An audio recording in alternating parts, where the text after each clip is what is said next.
అందరికీ నమస్తే. మంగళగిరి నియోజకవర్గంలో లోకేష్ గారి హవా బాగా సాగిపోతుంది. ప్రస్తుతం ఇప్పుడు ఆయన విద్యాశాఖ మంత్రిగా ఉన్నారు, మనందరికీ తెలుసు కదా. సో నిన్నే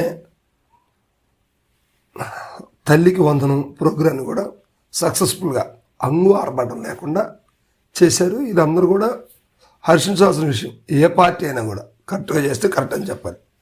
అయితే ఇచ్చినటువంటి డేట్ ప్రకారం జస్ట్ 1-2 డేట్లు మారవచ్చు. అయినప్పటికీ ఫైనల్గా ఒక డేట్ చెప్పారు. ఆ డేట్ ప్రకారం తల్లికి వందనం ప్రోగ్రామ్ని కంటిన్యూ చేశారు. సో అకౌంట్స్లో పడతా ఉన్నాయి. అంటే నిన్న స్టార్ట్ చేశారు కాబట్టి ఈరోజు కావచ్చు, రేపు కావచ్చు, ఒక 3 రోజులు 4 రోజుల్లో అందరికీ ఇవి పడిపోతాయి. అందరి పిల్లలకు కూడా పడిపోతాయి. సో ఇదేంటనేది మనం చెప్పాల్సిన అవసరం లేదు. గతంలో జరిగింది, సేమ్ అలానే జరుగుతుంది. ఇంకా ఈసారి కొత్త వాళ్ళు పెరిగారని ప్రభుత్వం ఒక లెక్క అయితే ఇచ్చింది. ఆ లెక్క ప్రకారం చూస్తే ఇంకా కొన్ని 100 కోట్లు పెరిగే అవకాశం అయితే కనిపిస్తూ ఉంది. సో ఇదంతా బాగానే ఉంది. కానీ లోకేష్ పోటీ చేస్తున్నటువంటి మంగళగిరి నియోజకవర్గంలో వైఎస్ఆర్సీపీకి నాయకత్వం ఉందా? ఇప్పుడు రాష్ట్ర వ్యాప్తంగా కూడా ప్రశ్న. ఎందుకంటే ఇక్కడ ఒక ఇన్ఛార్జిని ఇచ్చారు, ఆయన ఎవరో తెలియదు. స్థానికులకే ఇక్కడ ఒక ఇన్ఛార్జి ఉన్నారా లేరా అనేది ఆలోచన ఉంది. ఇక మనం చూస్తే ఇక్కడ లోకేష్ బాబు గారి మీద గెలిచారు ఆళ్ల రామకృష్ణారెడ్డి గారు. సో అంతకుముందు కూడా ఒకసారి గెలిచారు.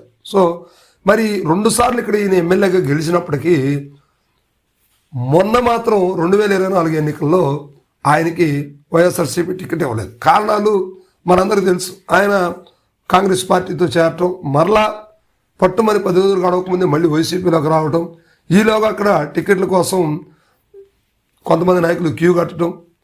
సో బీసీకి ఈ టికెట్ లేకపోతే బీసీ మహిళకి, బీసీ జనరల్ ఇవ్వాలని ఒక ఆలోచనతో జగన్మోహన్ రెడ్డి గారు కూడా ఉన్నారు. ఆ స్ట్రాటజీ అంతా కూడా ఫెయిల్ అయింది. మనకు తెలుసు కదా, రాష్ట్రంలో దగ్గర 90 నుంచి 100 సీట్లు జగన్మోహన్ రెడ్డి గారు మార్పులు చేర్పులు చేశారు. ఈ మార్పులు చేర్పుల్లో చాలా వరకు కూడా అంటే నాకు తెలిసి 99% ఫెయిల్యూర్ అయ్యాయి. సో అట్లా మార్చని సీట్లే ఏమన్నా ఉంటే ఒకటారా గెలిచినటువంటి పరిస్థితులు, మిగతా అన్నీ కూడా ఓటమి పాలయ్యారు. మరి ఇలాంటి పరిస్థితుల్లో లోకేష్ గారు ఇప్పుడు బలమైన నాయకుడు.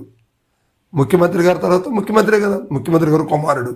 లోకేష్ బాబు గారు ఇప్పుడు విద్యాశాఖ మంత్రిగా ఉన్నారు, ఐటీ మినిస్టర్గా పనిచేశారు, గతంలో గ్రామీణాభివృద్ధి శాఖ మంత్రిగా పనిచేశారు. అదిగాక మంగళగిరి మీద పట్టు సాధిస్తున్నాడు. మంగళగిరి ప్రజలతోటి మమేకం అవుతున్నారు. అక్కడ ఎక్కడా లేనటువంటి విధంగా స్కూల్స్ కానీ, మంగళగిరి రోడ్లు కానీ, మంగళగిరి ప్రజల అభివృద్ధిని దృష్టిలో పెట్టుకొని తన పని ఒక బలమైనటువంటి ధ్యేయంగా పెట్టుకొని పనిచేస్తూ ఉన్నారు అక్కడ. ఇది అందరికీ మనకు తెలుసు. అయితే ఇక్కడ వైఎస్ఆర్సీపీ అలాంటి యాక్టివిటీ చేస్తుంది. అసలు ఇన్ఛార్జ్ ఒకళ్ళు ఉన్నారా?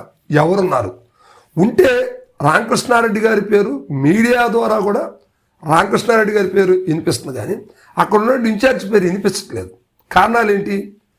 ఆర్కేని పక్కకు పంపించాలని పార్టీ అధినాయకత్వంలో కొంతమంది రుసరుసలాడుతున్నారనే మాటలైతే వినిపిస్తా ఉంది. ఎందుకంటే ఈయన చేసిన పొరపాటు ఏంటంటే 2024 ఎన్నికలకు ముందు ఆయన కాంగ్రెస్ పార్టీలో అంటే షర్మిలా గారితో వెళ్ళటం, మరలా కాదనుకుని మళ్ళా జగన్మోహన్ రెడ్డి గారి దగ్గర రావటం జరిగింది. సో ఈలోగా టికెట్లు అనేది ఆటోమేటిక్గా జరుగుతూ ఉన్నాయి, టికెట్ నియంత్రణ అనేది జరుగుతూ ఉంది. ఈ సమయంలో రామకృష్ణారెడ్డి గారు అక్కడ సీట్ని కోల్పోయారనే మాటలు వినిపిస్తూ ఉన్నాయి. కానీ గెలవరు అనే విషయం చాలా పక్కాగా తెలుసు. కానీ వైఎస్ఆర్సీపీ ఒక ప్రయోగం చేసింది. ఇట్లా ప్రతి చోట కూడా ప్రయోగాలతో పార్టీ అంతా కూడా కుదేలైపోయిన పరిస్థితి మనకు తెలుసు. మరి ఇప్పుడైనా కూడా రానున్నట్టు 2029 ఎన్నికలకైనా కూడా ఇక్కడ ఒక బలమైన నేత కావాలి కదా, ఆళ్ల రామకృష్ణారెడ్డి గారు లాంటి వ్యక్తి కావాలి కదా, లేకపోతే ఇంకొక బలమైనటువంటి నాయకుడైనా కావాలి కదా. పైగా అక్కడ పోటీ చేసేటువంటి వ్యక్తి ఎవరు? అవతల పక్క లోకేష్ బాబు గారు ఉన్నారు. ఇప్పుడు ఆయన స్థానికంగా అక్కడ లోకల్ అయిపోయారు, అక్కడ బలంగా పాతుకుపోయిన పరిస్థితులు కనిపిస్తూ ఉంది. పైగా ఇప్పుడు ఆయన మంత్రి, రాజధాని ప్రాంతం, నిర్మాణానికి అనుకూలమైనటువంటి ప్రాంతం, ప్రజలందరితో నిత్యం ఎక్కువ టైం రాజధాని అదే ప్రాంతం, ఆయన ఎక్కువ యాక్టివిటీ కూడా మంగళగిరి, విజయవాడ, తాడేపల్లి ప్రాంతాల్లో చేయాలి. సో ఇలాంటప్పుడు మరి లోకేష్ గారికి అక్కడ జనాదరణ లేకుండా ఎలా ఉంటుంది? మరి వైఎస్ఆర్సీపీ దీన్ని ఆలోచించాలి కదా, ఒక బలమైన నేత కావాలి కదా. రామకృష్ణారెడ్డి గారు కాదు, మరి ఇంకొక బలమైనటువంటి వ్యక్తి ఎవరున్నారు? సో ఇప్పుడు ప్రస్తుతానికి ఎవరినో ఒకళ్ళు ఇన్ఛార్జిగా పెట్టారు, ఆయన పేరు ఎక్కడా వినిపించట్లేదు. మరి ఇలాంటి పరిస్థితుల్లో వైసీపీ దీని మీద చర్యలు ఎందుకు తీసుకోవట్లేదు? ఇప్పుడు గతంలో లాగా అప్పటికప్పుడు సీట్లు సర్దుబాటు చేసి దగ్గర 90 నుంచి 100 సీట్లు మార్చడం వల్ల ఒకసారి నష్టపోయాం, ఒకసారి నష్టం జరిగింది, అది అందరికీ తెలిసిన విషయమే కదా. మరి ఎందుకు ఇప్పుడు కూడా వైఎస్ఆర్సీపీ అధినాయకత్వం ఆలోచించట్లేదు? ఒకసారి కామెంట్ చేయండి.